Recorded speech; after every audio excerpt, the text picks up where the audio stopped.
Memória Viva, Apoio Cultural, Sistema Fierne.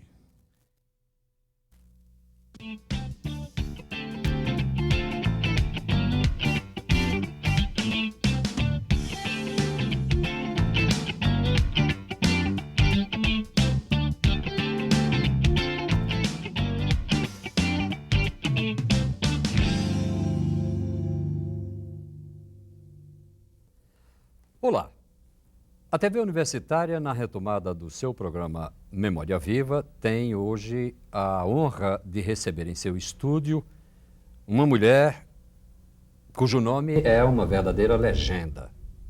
Trata-se de Maílde Ferreira Pinto Galvão, uma figura que é uma referência na vida educacional e política da cidade e que, tendo escrito uma memória já há algum tempo, chamada 1964, aconteceu em abril, deixou registradas graficamente todas as suas impressões a respeito de um momento particularmente difícil da sua vida, o momento do golpe do ano de 1964, que a atingiu duramente e que, ao contrário do que muitas pessoas podiam imaginar, não apenas não fez com que ela se dobrasse, como, ao contrário, a fez crescer cada vez mais.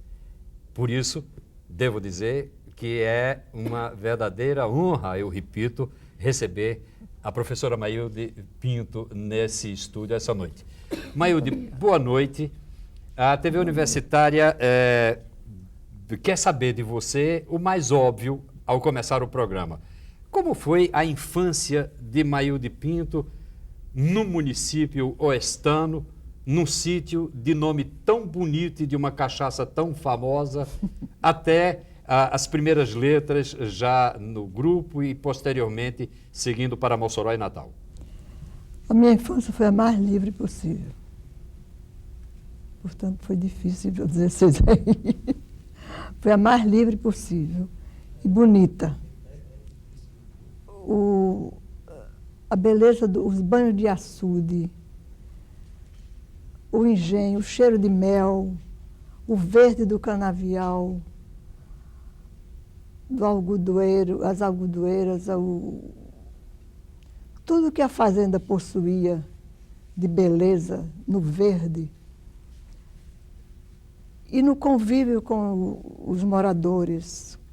Isso fez da família, fez de mim uma pessoa que conviveu sempre com todas as classes sociais.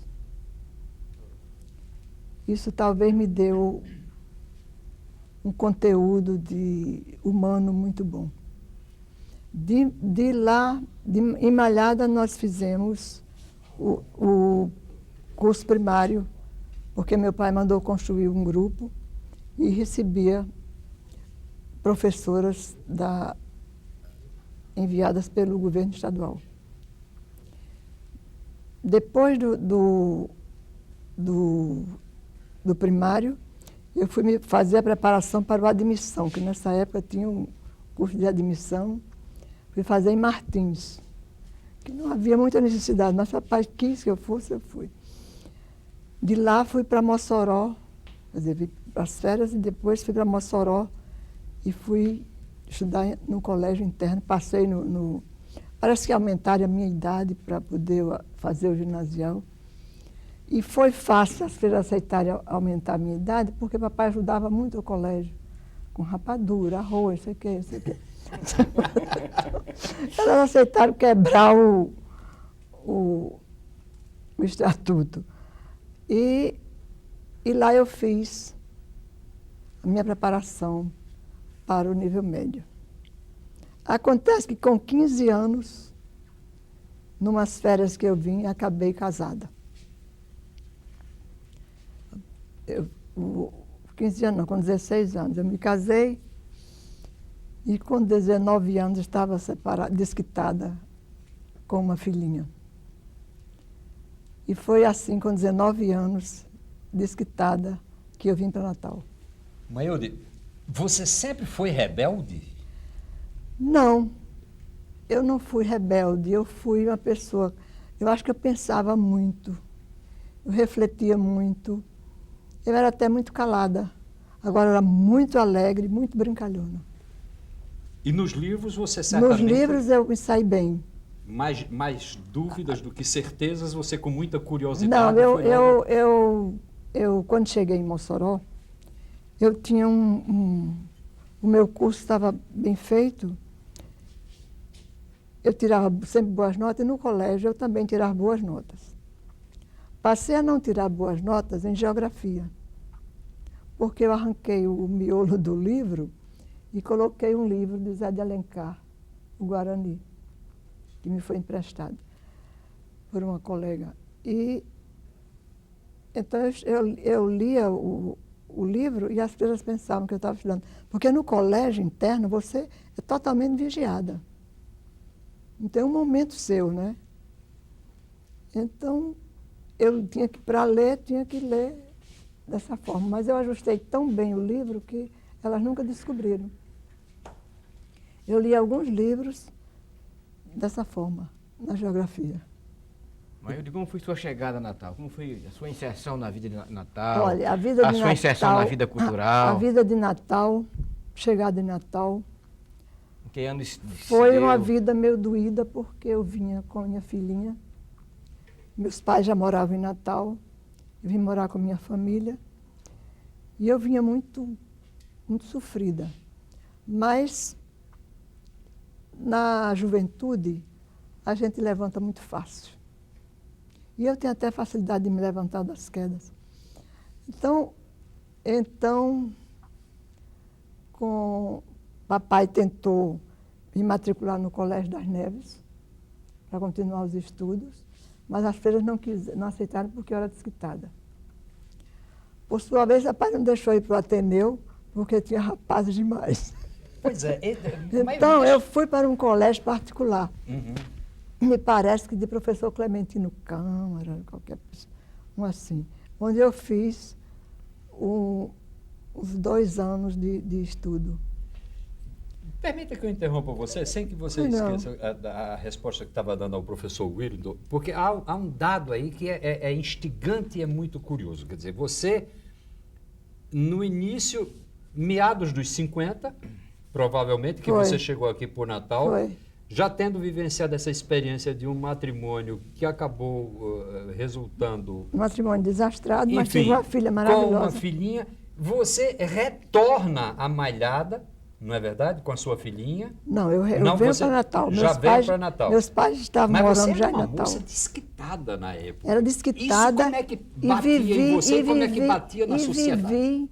E vivi todos Os preconceitos, certamente. os preconceitos sociais que existiam na época. E me saí muito bem. Bom, mas sabe como? De início eu fiquei muito deprimida, porque eu não tinha onde estudar. E apareceu um concurso no Correio. Papai não queria que eu trabalhasse para não sair de casa, mas eu fiz o concurso, passei e fui trabalhar. Maílde. Aí surgiu na minha vida, com licença, Paula, Antônio Pinto de Medeiros. Foi o meu grande mentor intelectual. Antônio é meu primo, e quando me viu naquela situação, disse a minha papai, disse, ela não pode continuar desse jeito. Ela não vai morrer com vida, em vida. Aí passou a me orientar em leitura. Ele tinha uma biblioteca excelente. Foi aí que eu me intelectualizei, quer dizer, que eu passei a ler os clássicos e lia conversando com ele sobre cada livro. Então, foi uma experiência muito rica para mim para abertura intelectual, para conhecimento intelectual. Maílde, e além de Antônio Pinto, na época, que outras figuras conhecidas da jovem guarda intelectual você Daquela conviveu? jovem guarda, Moacir começou logo a namorar com Conceição, né? Moacir de Góes. Moacir de Góes. Moacir, Nilton Navarro, que era um grande companheiro de tudo. Nós passeávamos pela cidade, nós líamos todos os poetas. Newton, vocês conhecem bem, a cidade conhece bem Newton. Uhum. E Geraldo foi um Carvalho. grande companheiro. Geraldo Carvalho. Até Dr. Américo de Oliveira Costa me emprestou livros. Uhum. João Batista Pinto, João Batista Pinto, que é uma figura Também. que hoje em Recife. em Recife. Paulo Rosas. Paulo Rosas me mandava livro do Recife, onde eu estudava. Então, havia assim aquela preocupação de livros na minha mão. E eu avidamente lia muito. E trabalhava no Correio. E quando Moacir, dentro de casa, lia, aí a minha vida se intelectualizou e se encheu daquele grupo. Minha filha estudava no colégio, minha família, com uma compreensão excelente, me dava todo apoio, e eu me fiz nesse grupo que vocês conhecem. Mailde, a vida da gente é um pouco a vida dos nossos amigos igualmente. E você citou uma figura aí inicialmente que é uma referência muito forte nessa cidade e que anda indesculpavelmente esquecida nessa cidade, tendo sofrido igualmente problemas de ordem de preconceito iguais aos teus, pelo fato de ser também um desquitado, etc., que foi Antônio Pinto. Antônio Pinto. Brevemente daria para você falar dessa figura e dessa influência tão forte que ele exercia Antônio no meio? Pinto foi uma coisa interessante. Antônio era uma figura fascinante, extremamente inteligente. E surgiu até, era natural que surgisse a impressão de que nós teríamos um caso. Não. Agora, ele com aquela franqueza, às vezes quase rude, certo dia me disse, minha prima, ele me chamava sempre minha prima, nunca eu vou me apaixonar por você. Porque ele era um homem que tinha fama de conquistador. Uhum. Né? Nunca eu vou me apaixonar por você. Sabe por quê? Porque você parece um querubim. Você não é mulher para mim. Ele disse, a expressão dele foi essa. Você parece um querubim. E realmente, ele me tratava assim, era como se eu fosse diferente e estivesse aos cuidados dele. Ele tinha uma preocupação muito grande com a minha vida. Nesse convívio de vocês, nesse convívio nosso, tem uma figura que também vai sofrer uma forte influência dele, que é Zila Mamed, né? Zila Mamed. E no começo foi muito interessante, porque eu não conhecia Zila, e Zila não me conhecia. Certo dia, eu ia para a Ridinha. Isso não vai nenhum... Claro. Mas foi um comentário, o meu encontro com Zila foi dessa forma. Quando eu entrei no barco que transportava a gente para a Ridinha, o Moacir estava veraneando na Ridinha, já casado. Quando eu entrei no barco, Zila estava com o Veríssimo de Mello. E eu ia com o Afonso Laurentino. Aí Veríssimo disse, Maílde, sente aqui comigo, sente aqui perto da gente. Aí Zila espantou-se e disse, ai, você é Maílde? Você que é Maílde? Eu não a conhecia ainda. Porque Antônio Pinto fala muito em você. E eu tinha muita vontade de lhe conhecer, porque ele disse que você é a mulher mais inteligente do Rio Grande do Norte e é desquitada. Os dois títulos que ele me deu. Ser desquitada para ele era um título. Mas eu digo, como ocorreu, como você veio a conhecer Djalma Maranhão e como você se inseriu na diretoria de documentação e cultura e veio desenvolver aquele grande trabalho dos anos 60 aqui em Natal? Djalma me conhecia. Primeiro eu tinha raiva de Djalma, porque antes de Djalma ser prefeito, porque um irmão meu tinha mania de futebol e às vezes faltava aula por causa de futebol. E eles eram do Atlético, né? Djalma era do Atlético, tomavam conta. E eu tinha raiva porque Brígido faltava as aulas para ir sair com o Djalma. O Djalma ia buscar lá em casa. Eu era meio cismada com ele. Mas quando o Moacir começou a se aproximar dele politicamente, e eu que saía muito com o Moacir ainda noivo de Conceição, eu conheci Djalma. E Djalma tinha uma característica que Paulo conhece bem. Ele, quando queria escolher uma pessoa, ele avaliava bem os valores e a possibilidade daquela pessoa, do trabalho daquela pessoa, do que podia explorar naquela pessoa. E ele sempre teve vontade, sentiu vontade de me levar para a prefeitura. Mas eu não queria. Eu não queria. Eu já estava trabalhando. Tanto que na primeira administração eu não aceitei. Na segunda administração é que Moacir, secretário de Educação, eu aceitei ir para a DDC. E ele me chamou e disse, olha, eu quero um trabalho de cultura popular. Eu quero um trabalho de integração com o povo, com a comunidade. Você se prepare, vai passar uns dias no Recife para visitar o MCP, porque você vai ser a diretora de cultura. Ele não convidou, não. Você vai ser a diretora de cultura. Aí eu fiquei assim meio... E aceitei. Bom, dessa experiência, Maílde, do Departamento de Cultura, do qual você foi uma brilhante diretora, alguns assessores seus passaram a se destacar, obviamente, um dos quais se encontra aqui presente, que é o professor Paulo de Tarso.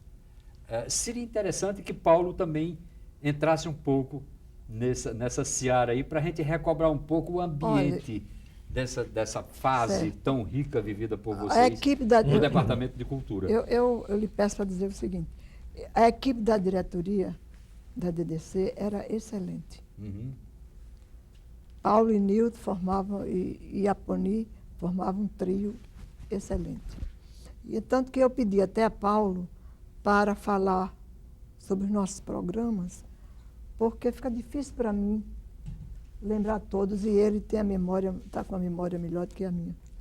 Bom, eu vou então, já que foi feita essa sugestão e está se aproximando exatamente o momento de fazer esse primeiro break, pedir a Maílde para permitir que nós façamos então esse intervalo, fim do qual nós retornamos já com o poeta Paulo de Tarso, que vivenciou, né, intensamente toda aquela movimentação, dando um testemunho aqui num diálogo com a própria Maílde. Nós retornaremos em seguida.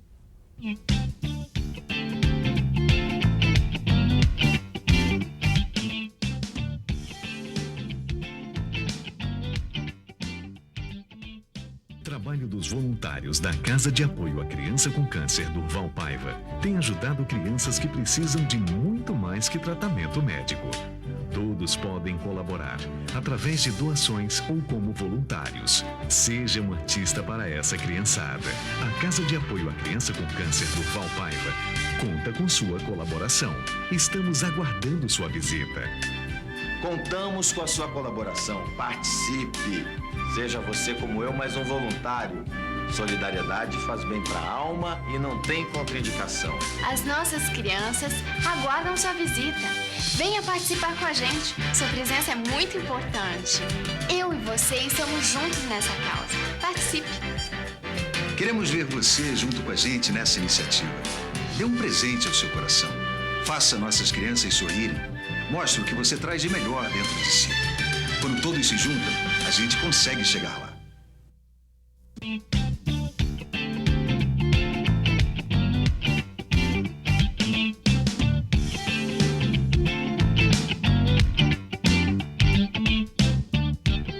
Bem, o Memória Viva retorna com a entrevista com a professora Maílde Pinto, e nós estávamos começando a falar sobre a intensa movimentação do Departamento de Cultura da Secretaria de Educação do município à época em que era prefeito Djalma Maranhão. Com a palavra, o professor Paulo de Tarso, que foi uma das pessoas que mais intensamente trabalharam naquele período. A diretoria de Documentação e Cultura era afeta à Secretaria Municipal de Educação, cujo secretário, na época, era o professor Macide Góes.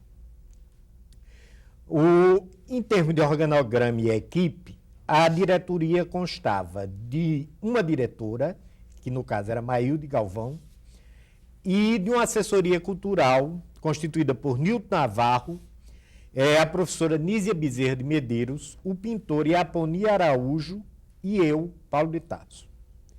Havia ainda uma secretaria administrativa que era exercida por uma senhora, hoje esposa do empresário natalense, que era Mônica de Viveiros Pinheiro. Um setor de bibliotecas aonde operavam Carlos Rios e Elifar Mamed. Um setor de pesquisa aos cuidados do grande pesquisador Antônio Campos e Silva. E um setor de museologia sob o comando de Nilton Navarro e Iaponi Araújo, e um setor de documentação fotográfica e hemeroteca que estava aos cuidados de Glorinha Oliveira, por coincidência, Glorinha Oliveira. É interessante notar que a DDC desenvolveu, na época, um programa integrado de difusão cultural e de cultura popular. Foi um programa integrado, planejado e consequente. O locus desse programa eram as chamadas praças de cultura. Existiam as praças de cultura periódicas e as praças de cultura permanentes. Nas praças de cultura periódicas, que se realizavam na Praça Kennedy,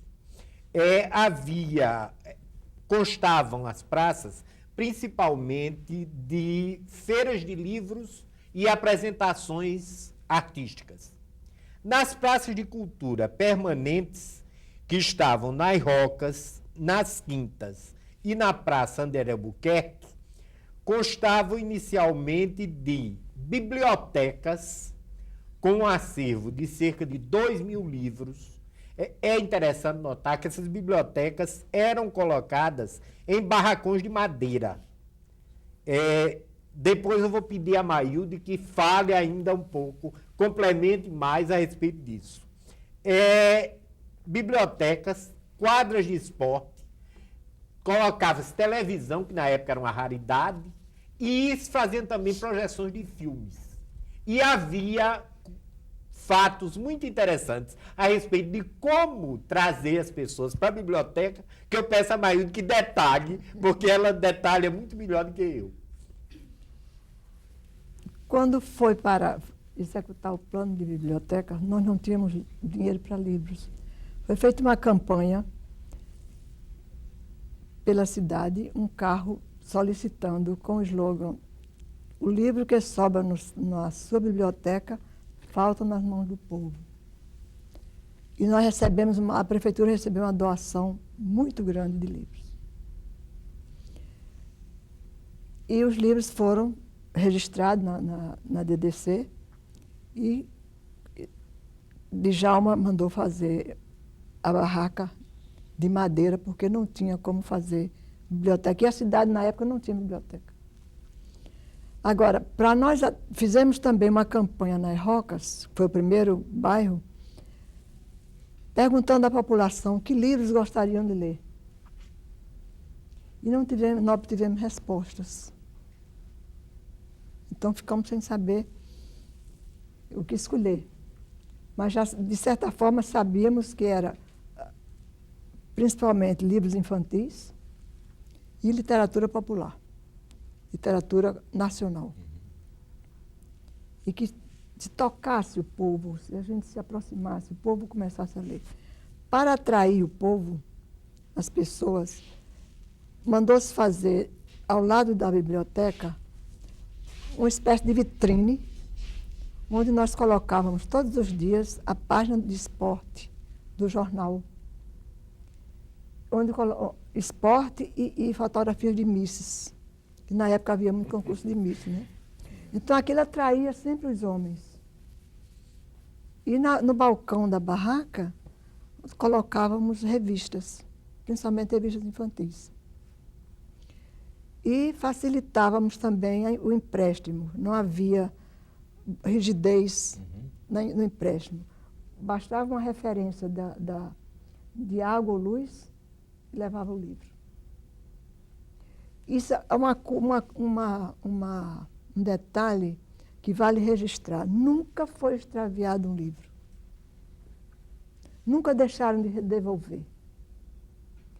E quando nós saímos, já emprestávamos 2.000, fazíamos 2.000 e tantos empréstimos por mês, em cada posto. Porque foram construídos 2 postos, um nas Rocas e um nas Quintas. E depois o da Praça de Cultura Permanente. Na André de Albuquerque. André de Albuquerque. Aquela praça pensou-se em fazer já uma biblioteca onde as pessoas liam a qualquer hora. Podiam ler, porque ali era um centro de comerciários, né?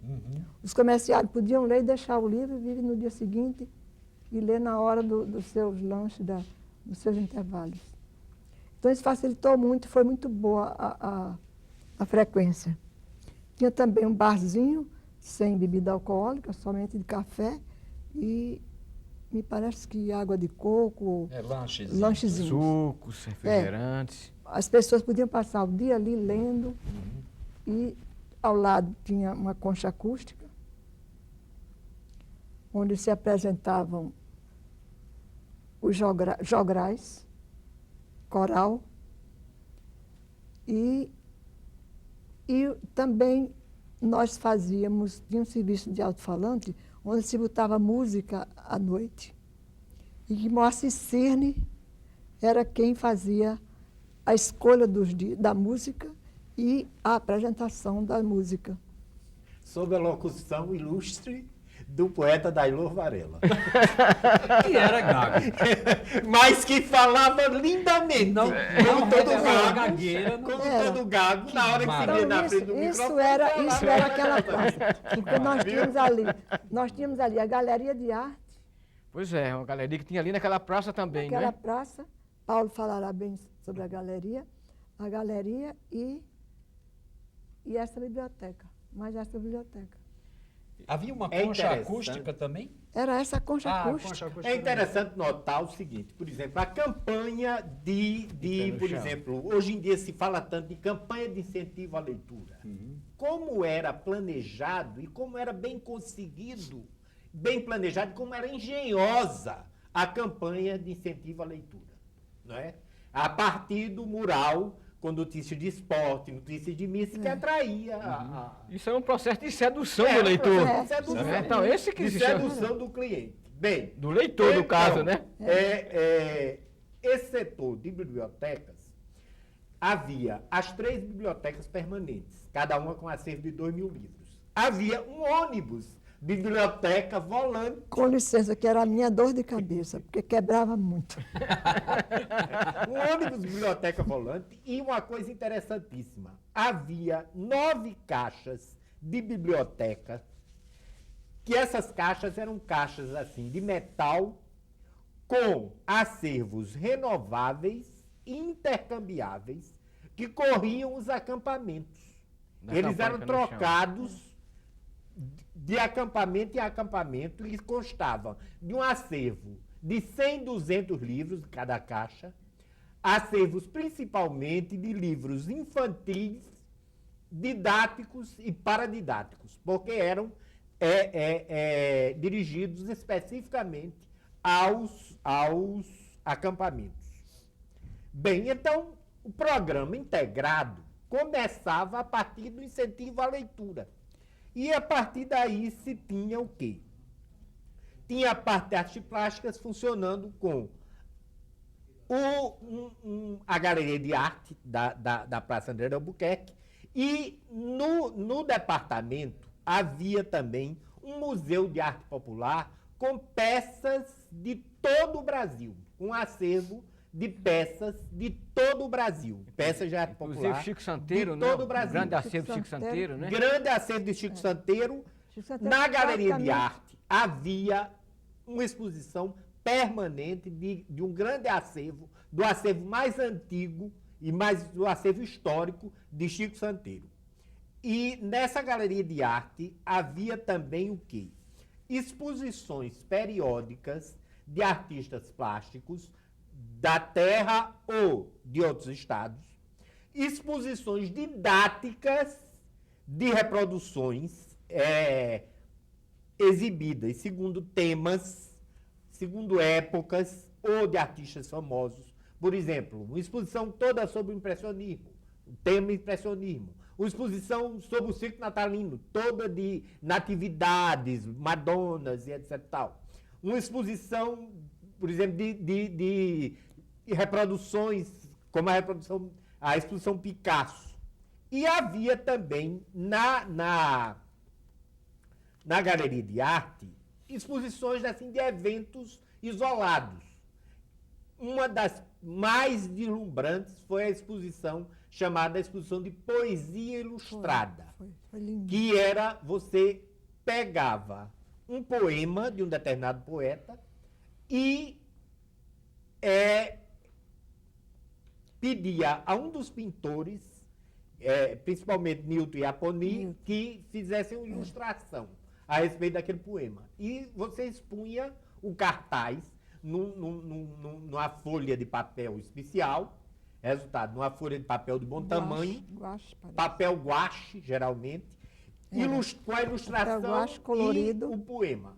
É interessante notar que nessa exposição, eu lembro que foi a primeira vez que eu tive a oportunidade de ver poemas de João Lins Caldas, que mandou de Açu, onde ele vivia, Grande e poeta. poemas de Gilberto Avelino, que mandou de Macau, aonde ele vivia, e que era um amigo, assim, Com licença, eu lembrei agora de uma exposição de Paul Claudel, Uhum.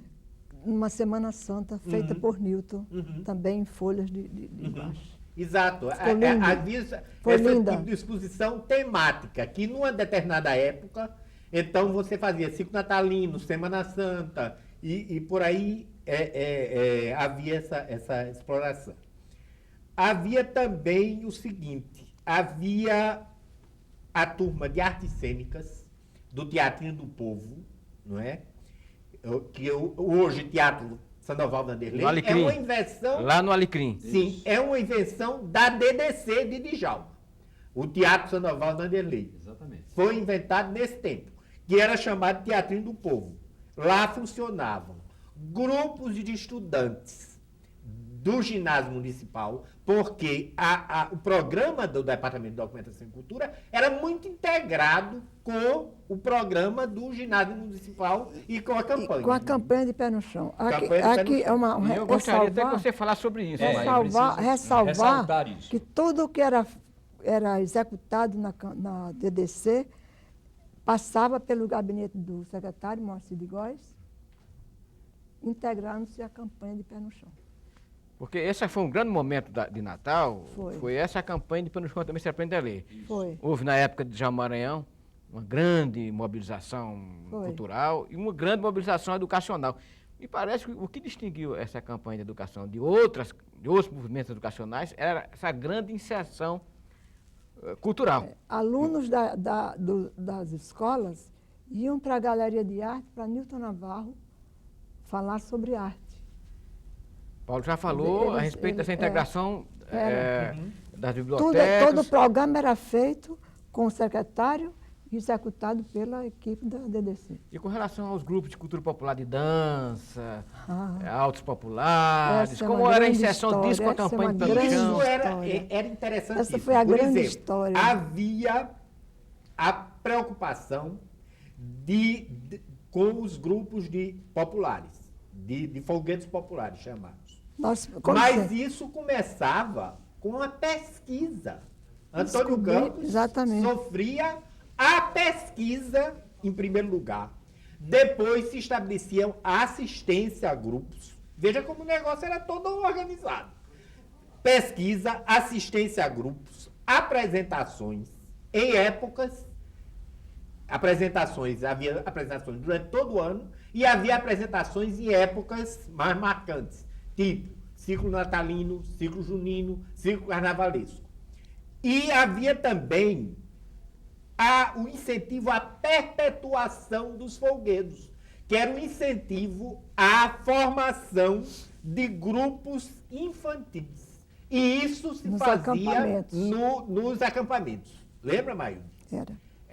Havia o araruno infantil, o bambelô infantil e por aí ia. O bambelô para ver infantil a perpetuação dos folguedos através da integração com a campanha. No processo educacional. Do processo educacional. Constava do processo educacional. De valorização da cultura popular e das raízes do povo. Porque foi feita uma pesquisa também, né, antes de mim, Antônio Moreira Caldas. Joaquim Moreira Caldas. Joaquim Caldas Moreira. O famoso pastoril, né? Joaquim Caldas Moreira. Onde havia... Que era uma espécie de patriarca do folclore local. Ele era ligado a Cascudo também. Investiu a sua parca riqueza pessoal, uma pequena riqueza pessoal nessa história toda. Ele não fez parte da DDC. Quando eu cheguei, mas ele era consultor, não era? Ele já estava com problemas de saúde e tudo, mas ele, antes da DDC, ele fez trabalhos de folclore, de busca, de pesquisa. Certo. E eu, antes de assumir, passei uma tarde com Cascudo, também para saber do folclore. E havia uma colaboração de Cascudo nessa mobilização, havia integração de Cascudo, um dos momentos de maior beleza de pastoril. Eu vivi com Cascudo e Iaponi. Não sei se Paulo estava. Tinha um conjunto de lapinha numa mata, assim, na periferia da cidade, mas dentro de um lugar com muitas árvores, muita coisa. E Djalma mandou fazer um palco, porque Djalma mandava construir palcos onde existisse o conjunto. Eles tinham condições de ensaiar.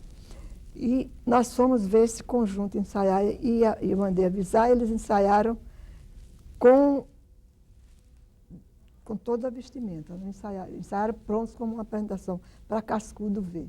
Mas foi lindo, lindo, lindo, lindo, porque foi dentro da região deles, das pessoas deles, sabe? Com aquela assistência ali popular. Foi muito bonito. Cascudo encheu os olhos de lágrimas. Bem, nós vamos agora fazer um pequeno intervalo, chamando a atenção para um aspecto. Vejam, esse momento é exatamente um momento em que a palavra utopia é vivenciada concretamente no plano da educação e da cultura no Rio Grande do Norte, com o envolvimento direto do povo, com a parceria estabelecida entre cristãos e comunistas, a cultura e a arte e a educação servem para congregar o povo num todo harmônico. Essa utopia vai sofrer um abalo sísmico sem tamanho e sem remissão, e a gente vai ver como é que isso se dá no próximo bloco dessa entrevista com a professora Maílde Pinto. Nós retornamos em seguida.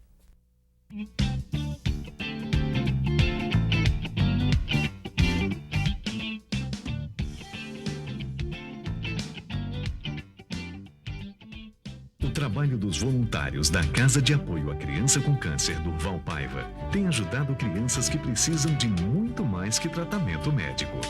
Todos podem colaborar através de doações ou como voluntários. Seja um artista para essa criançada. A Casa de Apoio à Criança com Câncer Durval Paiva conta com sua colaboração. Estamos aguardando sua visita. Contamos com a sua colaboração. Participe. Seja você como eu, mais um voluntário. Solidariedade faz bem para a alma e não tem contraindicação. As nossas crianças aguardam sua visita.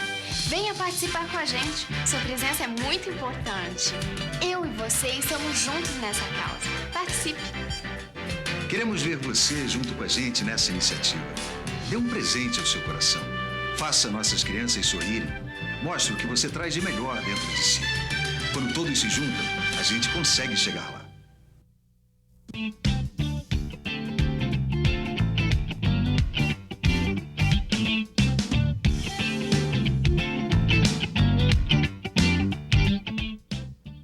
Bem, nós retornamos com o programa Memória Viva, entrevistando a professora Maílde Pinto, e agora conversaremos um pouco sobre aquilo que no bloco anterior eu denominava de utopia concreta, uma experiência educacional sem precedentes no país, estudada em profundidade pelo professor Willington Germano, que vai endereçar uma pergunta agora à professora Maílde Pinto. Professora Maílde, a cidade de Natal, nesse período, foi marcada profundamente por essa experiência cultural e educacional. Teve uma experiência marcante aqui, que foi a campanha de Pé no Chão Também Se Aprende a Ler, época de Djalma Maranhão, época de Moacir de Góes, à frente da Secretaria de Educação. E essa campanha, entre outras características, inclusive ela recebeu um prêmio da Unesco, gostaria que você falasse sobre isso, mas as arquiteturas, eu queria ressaltar esse aspecto, a arquitetura da escola, símbolo da escola que é emblemática na campanha de Pé no Chão, era uma chamada acampamento escolar, coberto de palha, chão de barro batido, nas dunas e assim por diante. As bibliotecas populares, ao qual você se reportou, Paulo também se reportou, essas bibliotecas eram barracões de madeiras, a qual havia um processo de sedução do leitor. A palavra certa, a meu ver, o leitor deve ser seduzido. E a campanha fez isso, a DDC fez isso com maestria, a campanha seduziu a cidade de Natal, é tanto que ela foi demolida, as suas paredes foram demolidas. Não existia parede, mas a parte física foi demolida, mas essa campanha está impregnada na memória da cidade de Natal. Então, eu gostaria de perguntar a você justamente isso, pudesse explicitar mais esses liames entre a DDC e a campanha de Pé no Chão, os nomes das bibliotecas, Biblioteca Castro Alves, Biblioteca Monteiro Lobato, o que é que significava esses nomes, e também gostaria que falasse, se fosse possível, o que impulsionou Djalma Maranhão a ter a desenvolver esse processo cultural e educacional. Quando o Djalma, antes mesmo de ser eleito, e depois, eles organizaram uns comitês nacionalistas na cidade, nos bairros da cidade. E cada grupo dizia o que era que necessitava mais naquela cidade. Isso já havia feito um levantamento do analfabetismo, da alfabetização. E verificou que não havia escolas, não havia nada. Não havia alfabetização quase nenhuma. E as pessoas solicitavam escolas, mais precisavam de escola. Mas como cobrir uma cidade, alfabetizar uma cidade sem dinheiro para construir escolas, que as salas que começaram eram pequenas. Aí ficou a discussão de como fazer, onde acampar a escola. E eu não sei bem, mas de quem partiu a ideia de Palha de Coqueiro. Parece que foi de Ribamar, José Ribamar, uma oficina, ou se foi o próprio Djalma, Moacir. Foi um grupo dirigente discutindo, que José Ribamar foi uma figura importante como mestre de obra. Mestre de obra. E está em atividade ainda, diga-se de passagem, né? Então, eles idealizaram aqueles barracões. Não sei nem se fazer, acampamento mesmo, de palha de coqueiro. Mas como fazer? E aí Ribamar descobriu a forma de construir aqueles barracões, aqueles acampamentos. Mas como fazer para uma sala também não prejudicar a outra? Uma aula não prejudicar a outra. Isso também foi uma coisa estudada Eu não sei tecnicamente como foi que eles conseguiram, mas havia aula, eram 3 locais de aula, 3 ou 4, me parece que eram 3, e nenhuma aula atrapalhava a outra. Impressionante isso. Né? Foi feito de uma forma que nenhum grupo atrapalhava o outro. Olha, era lindo ver as crianças correrem para chegar ali descalças de qualquer jeito. Lá elas lanchavam, lá elas aprenderam a fazer hortas de verdura, elas faziam as hortas e as verduras serviam para os próprios lanches delas, sopas dela. E o acampamento, à noite, era para a alfabetização de adultos. Tempos depois, foi para a profissionalização. Então, o acampamento absorvia, era uma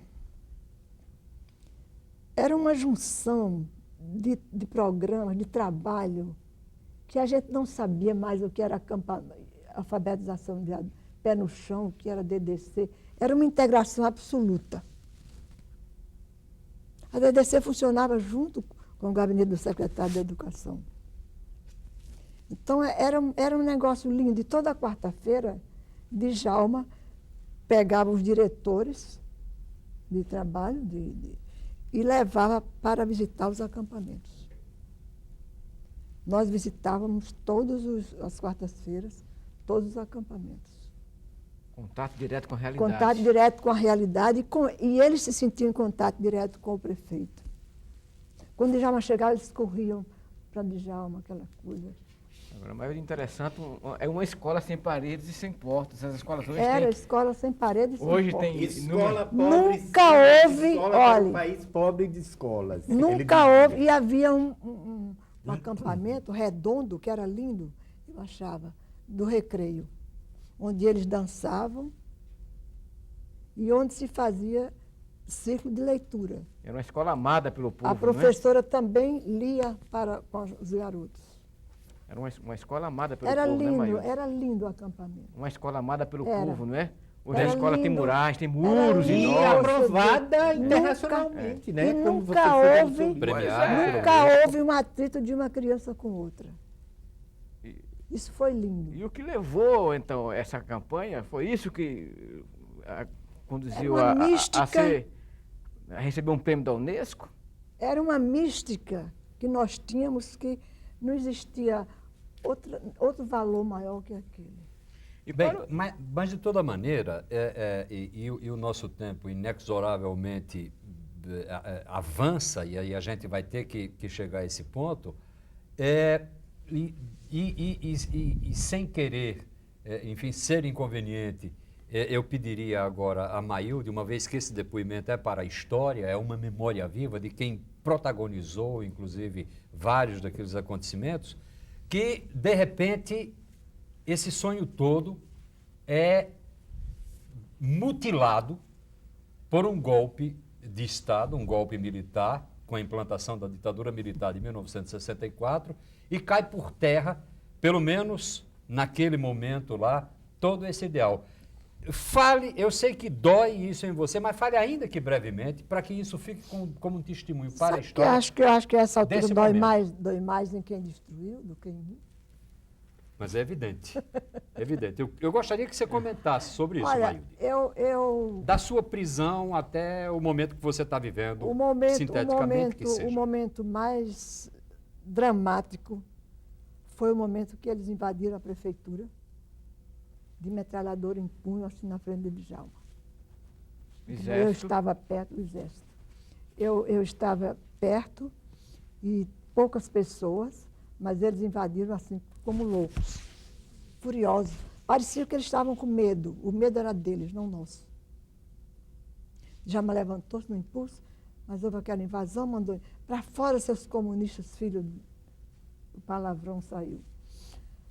E nós saímos num espanto enorme, porque não sabíamos que o golpe já havia sido dado. E isso foi no dia 1º, me parece que foi no dia 1º, E no dia seguinte, foi de 31 para... De 31 para foge, primeiro, assim, primeiro. De 31 para primeiro. Primeiro. No dia primeiro nós ainda trabalhamos, foi. No dia primeiro eu ainda fui trabalhar. Nós trabalhamos, Moacir trabalhou, todos nós trabalhamos. Djalma trabalhou. No dia seguinte, Djalma voltou ao expediente. Dia 2. No dia, a nossa ignorância era tanta sobre o golpe, a falta de comunicação. Arraes já estava preso. Miguel Arraes, Miguel Arraes já estava preso. governador de Pernambuco. Governador de Pernambuco. E eu fui ao Correio, a pedido de Djalma, tentar uma comunicação com o Jango, de solidariedade. João Goulart, o presidente deposto, O né? presidente deposto. Para passar um telegrama. Como eu era funcionária do Correio, e eu era sempre muito audaciosa, eu não sentia medo, na verdade. Eu fui. Quando cheguei no Correio, tinha exército por todo canto. Mas eu consegui entrar, eu era funcionária, sabia por onde entrar, e entreguei a um telegrafista amigo meu. E ele não conseguiu passar o telegrama, mas isso demonstra só a nossa ignorância do golpe.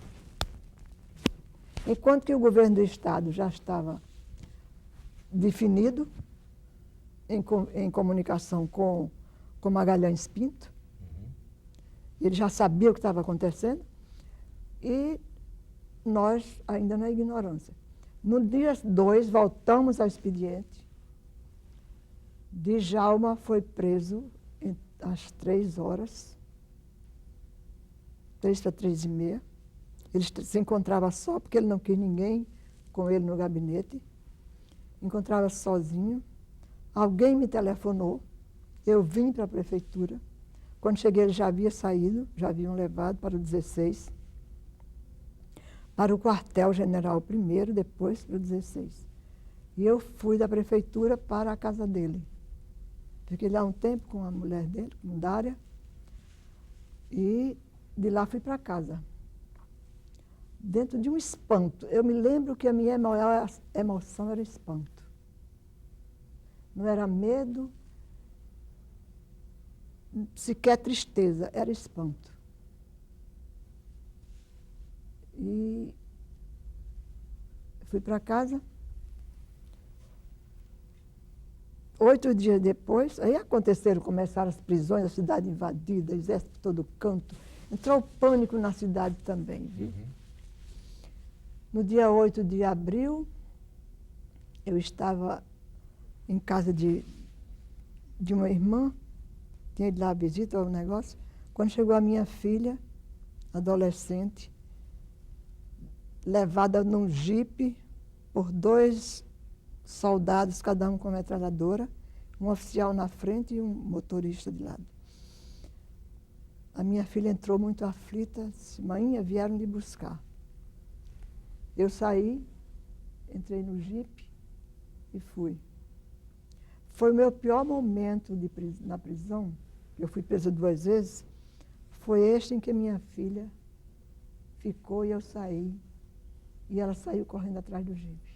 Para mim isso foi, ainda hoje é a pior lembrança que eu tenho daquele tempo.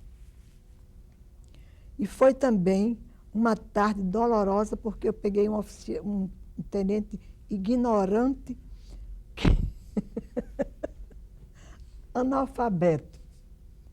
Pegou a minha bolsa, derramou assim em cima da mesa, encontrou dentro das minhas boemias um poema que Paulo de Tarso tinha copiado para mim, Soneto de Abril, de Leduívo. Soneto de Abril, de Leduívo. Agora que é Abril e Marcelo ausenta, secando-se em si mesmo como um pranto, sinto que o meu amor por ti aumenta, seguindo a trilha do meu próprio espanto.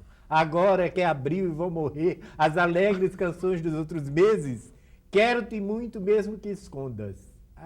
Aí eu não sei mais. Era a subversão da ordem. Era a subversão da ordem. É um detalhe cômico E do qual trágico. foi a reação? Né? O tenente disse que aquilo era a senha para o golpe. O poema para era de Medo-Ivo escrito muito a antes. senha para a nossa revolução. Uma senha de subversão da A ordem, né? subversão da ordem. Aí, ao mesmo tempo que ele dizia aquilo, eu fui cansando.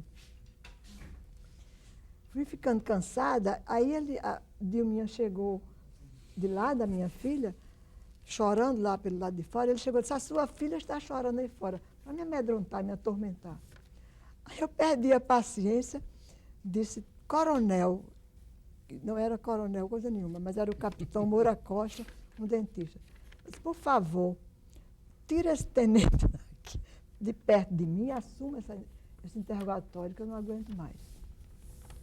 Aí o capitão, dignamente, afastou o tenente, mandou que ele se retirasse e encerrou o interrogatório. Maílde, você ficou presa quanto tempo?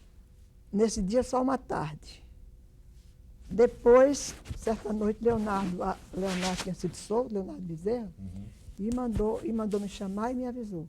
Olha, todos os interrogatórios do Veras, aquele que a Luiz Alves trouxe do Recife, Carlos Veras, que a Luiz Alves trouxe do Recife, presidindo uma comissão. É da Polícia Civil de Pernambuco, não é isso? Que tinha um curso no FBI. Exatamente. Então, o Carlos Veras pergunta por você em todos os interrogatórios. Você se prepare que você vai... Era a principal agente de subversão. E é o pior que tem, o mais torturador psicológico aí. Aí, então, com poucos dias, eu fui. Uma Kombi me pegou, eu fui para o 16 e lá passei 40 dias. 16 RI. 16 RI. Passei 40 dias. Bem, todas as vezes que um depoimento tem a importância que tem o depoimento de Maílde Pinto, eu encerro esse programa com uma sensação de que o programa acabou ficando pela metade, o que de resto é verdadeiro na perspectiva em que a gente não consegue nunca, num simples programa de televisão, dar conta de uma vida tão importante, de uma contribuição tão marcante para a cultura do Estado como a de Maílde Pinto. Essa utopia tão vilipendiada pelo golpe militar, essa tristeza coletiva que se abateu sobre aquelas pessoas tão brilhantes que participaram daquele momento, essa utopia permite, perdão, eu até me emociono, ela persiste na nossa memória e a prova está aqui. A prova está, inclusive, no livro escrito por Maílde Pinto, que agora, num futuro próximo, eu quero crer, terá uma reedição. Isso já vem sendo cogitado. 1964 aconteceu em abril. Já foi reeditado. É esse livro que já está reeditado, pode ser lido pelas pessoas, que certamente encontrarão outros detalhes que não foram, infelizmente, abordados nesse programa. Seja como for, a presença de Maílde Pinto aqui, a presença de Wilton Germano, estudioso da campanha de Pé no Chão também se aprende a ler, a presença desse poeta notável, esse irmão maravilhoso que é Paulo de Tarso, que teve uma participação marcante também naquelas lutas daquele momento lá, tão bonito e tão fortemente determinante, até de uma maneira de pensar dos que sucederam, das gerações que se sucederam, isso já é importante demais, isso já justifica esta memória viva. Eu agradeço a Maílde essa presença. Você quer falar ainda, Maílde? Eu queria apenas encerrar rendendo uma homenagem a Djalma Maranhão. Quero registrar que foi a pessoa mais honesta, idealista, injustiçada em 64 que eu conheci foi Djalma Maranhão. Djalma Maranhão ainda será visto no que ele foi aqui no Rio Grande do Norte. Perfeito. Nós, então, agradecemos a companhia de vocês, telespectadores, e prometemos voltar numa próxima oportunidade. Muito obrigado.